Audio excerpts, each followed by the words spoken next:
കാണാൻ കൊള്ളാം. പിന്നെ എന്റെ ബ്രോ ആയിരുന്നു ഇദ്ദേഹം. ഓക്കെ, ബ്രോ എന്നാ ഞാൻ വിളിച്ചുകൊണ്ടിരുന്നത്. മെസ്സേജ് ഒക്കെ അയക്കുന്ന ബ്രോ സുഖാണോ, എന്തൊക്കെയുണ്ട് വിശേഷം, അങ്ങനെ ആയിരുന്നു. പിന്നെ ഇത് ആക്ച്വലി അറേഞ്ച് താങ്കളുടെ ഉള്ളില് ഇവരുടെ ഒരു പരിങ്ങലുണ്ടായിരുന്നോ? ഇല്ല, ആക്ച്വലി നമ്മള് ഫസ്റ്റ് സംസാരിക്കുന്ന സമയത്ത് കല്യാണം കഴിക്കണം എന്നുള്ള പ്ലാനൊന്നും ഇല്ല. നമ്മള് എന്താ പറയുക, ഒരു ഫംഗ്ഷനിൽ വെച്ച് കാണുന്നു, പരിചയപ്പെടുന്നു, ഓക്കെ. അതിനുശേഷം പിന്നെ വല്ലപ്പോഴും ഹായ് ബൈ മെസ്സേജ് അയക്കും, അത്രേ ഉള്ളൂ. അപ്പൊ ആ സമയത്ത് എനിക്ക് വലിയ ബ്രോ എന്ന് വിളിക്കുന്നത് ഓൾമോസ്റ്റ് എല്ലാവരും അങ്ങനെയാണ് വിളിക്കാറ്. അപ്പൊ അതുകൊണ്ട് എനിക്ക് വലിയ ഇതൊന്നും തോന്നിയിരുന്നില്ല. പിന്നെ ഈ കല്യാണ ആലോചനകളൊക്കെ വരുന്നു, ഭയങ്കരമായിട്ട് വീട്ടുകാർ ആലോചിക്കുന്നു. അപ്പോ എനിക്ക് എൻ്റെ ഒരു കൺസെപ്റ്റിലാണെന്നുണ്ടെങ്കിൽ ആരെങ്കിലും കല്യാണം കഴിക്കുന്നതിനോട് താല്പര്യമില്ല. നമുക്ക് അത്യാവശ്യം കുറച്ചെങ്കിലും അറിയാവുന്ന ഒരാളായിരിക്കണം, എന്നാലേ അവരുമായിട്ട് നമ്മൾ ഒത്തുപോകുന്നു നമുക്ക് ജഡ്ജ് ചെയ്യാൻ പറ്റുള്ളൂ. അതോടൊപ്പം തന്നെ അത്യാവശ്യം കുറച്ച് ടാലന്റ് ഉള്ള ഒരാളായിരിക്കണം എന്ന് എനിക്ക് നിർബന്ധമുണ്ട്. അതായത് ഇൻഡസ്ട്രിയിൽ നിന്ന് തന്നെ ഒരു ആളായി കഴിഞ്ഞാൽ നല്ലതെന്നൊരു തോന്നലുണ്ടായിരുന്നു. പക്ഷെ ആ തോന്നൽ ആദ്യം തന്നെ അടിച്ചമർത്തപ്പെടുകയായിരുന്നു. എന്റെ കൂടെയുള്ള കൊളീഗ്സ് എല്ലാവരും പറഞ്ഞു, ഒരിക്കലും നീ ഇൻഡസ്ട്രിയിൽ നിന്ന് ഒരു പെൺകുട്ടീനെ കല്യാണം കഴിക്കരുത്. കല്യാണം കഴിച്ച് കഴിഞ്ഞാൽ ഈഗോ ഉണ്ടാവും, ഡിവോഴ്സ് ആവും.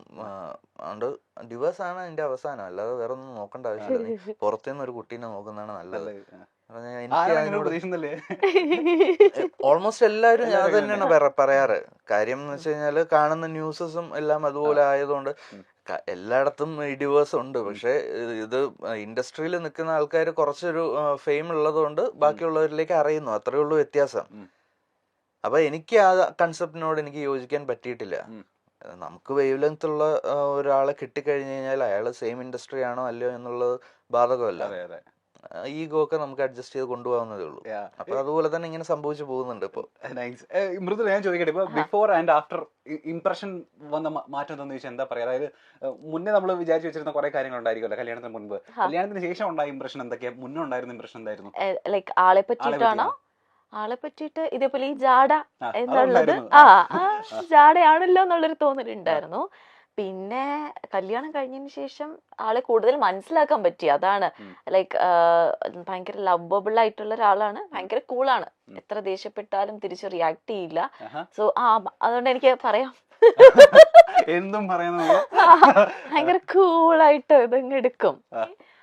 അതൊക്കെ തന്നെയാണ് ആക്ച്വലി കൂടുതൽ മനസ്സിലാക്കാൻ പറ്റി. മറ്റേ ജാഡ എന്നുള്ള ആ ഒരു ഇംപ്രഷൻ മാറിയിട്ട് അതല്ല ക്യാരക്ടർ എന്നുള്ളത് മനസ്സിലായി. അണ്ടർസ്റ്റാൻഡിങ് പീപ്പിൾ ആയിരുന്നു. ഇതിപ്പോ മൃദുലേനെ ഈ പറയുന്ന പോലെ യുവേനെ നമുക്ക് എല്ലാവർക്കും ഇഷ്ടമായി തുടങ്ങിയതുണ്ടല്ലോ സ്റ്റാർ മാജിക്കിന് വന്നതിന് ശേഷമാണ്. നിങ്ങളുടെ പേഴ്സണാലിറ്റി എന്താണെന്നും ഒക്കെ മനസ്സിലായത് നമുക്ക് അങ്ങനെ. നിങ്ങളുടെ ടാലന്റ് എന്താണെന്നും ഞാൻ ഇപ്പൊ യൂട്യൂബിൽ നോക്കിയപ്പോൾ ഒരു വീഡിയോന്, ഒരു പെർട്ടിക്കുലർ വീഡിയോന്, മൃദുലയുടെ പെർഫോമൻസ് ഉള്ള ഒരു വീഡിയോന് 8.3 മില്യൺ വ്യൂസ് പോയേക്കുന്ന വീഡിയോ. അതായത് എനിക്ക് തോന്നുന്നു ഏറ്റവും കൂടുതൽ വ്യൂസ് പോയത് സ്റ്റാർ മാജിക്കിന്റെ ആ പെർട്ടിക്കുലർ വീഡിയോനായിരിക്കും. സ്റ്റാർ മാജിക്കിന്റെ ഒരു റെക്കോർഡ് തകർത്ത നായികയാണ്. യുവ മോശമല്ല, പിന്നീടാണ് യുവയ്ക്കും ഇങ്ങനെ ഒരു കഴിവുണ്ട്. മെയ്ഡ് ഫോർ ഈച്ച് തരാണ്. മിമിക്രി ഇവർ രണ്ടുപേരും തോളോട് തോള് നിൽക്കുന്ന കപ്പിളാണെന്ന് നമ്മൾ പിന്നീടാണ്. ഇപ്പോഴേ ഞാൻ ചെറിയൊരു ടാസ്ക് തന്നു കഴിഞ്ഞാൽ ആരെങ്കിലും നമ്മളുടെ വീഡിയോ ഒന്ന് മില്യൺ അടിക്കാൻ വേണ്ടിട്ട് ഒന്ന് ആരെയൊക്കെ നമുക്ക് ചെയ്യാൻ പറ്റും? ഇപ്പൊ ഈ പറഞ്ഞ പോലെ സ്റ്റാർ മാജിക്കിൽ വന്നതിന് ശേഷം ഒരുപാട് പേർക്ക് ഇപ്പൊ ഫാൻ ഫോളോയിങ്സ് കൂടിയിട്ടുണ്ട്. ഇപ്പൊ അനു ആയിക്കോട്ടെ, ലക്ഷ്മി നക്ഷത്ര ആയിക്കോട്ടെ, ബിനു അടിവാലി ആയിക്കോട്ടെ. ആരാണ് ആദ്യം അനുവിനെ ഈ പറയുന്ന ഈ മൊമെന്റിൽ നമുക്ക് ഇത് കാണിക്കാൻ പറ്റുമോ?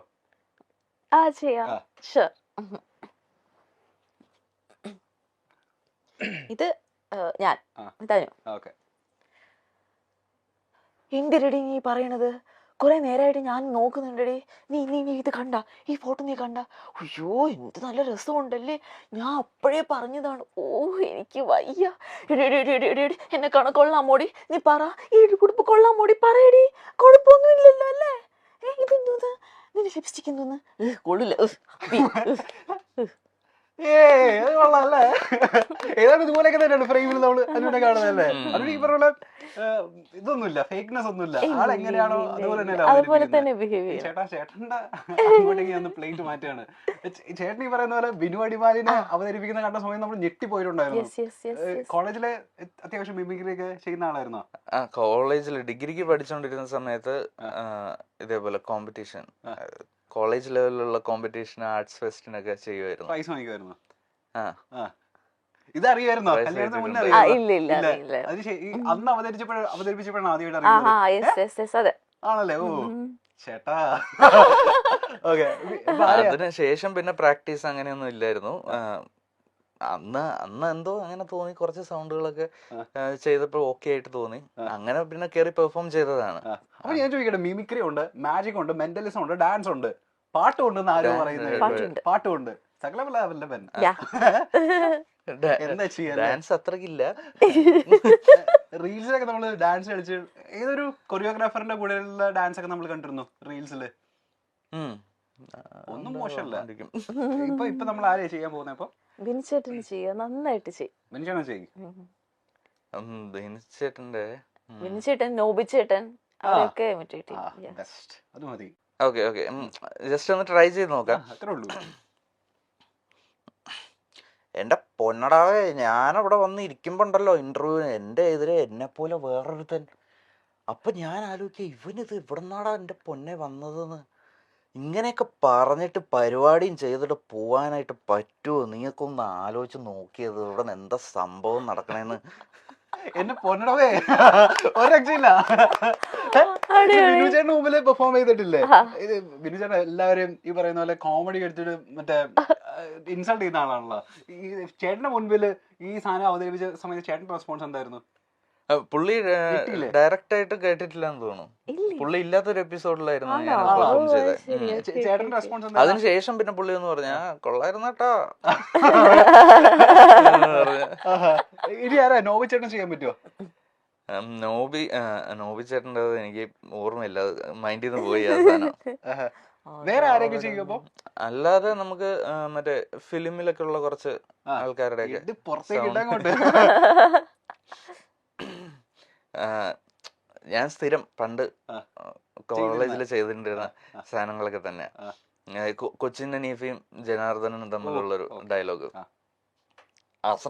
അർത്ഥം ഷക്കീല പെറ്റി ഇരട്ടാന്ന് കേട്ടത് പോയാലോ?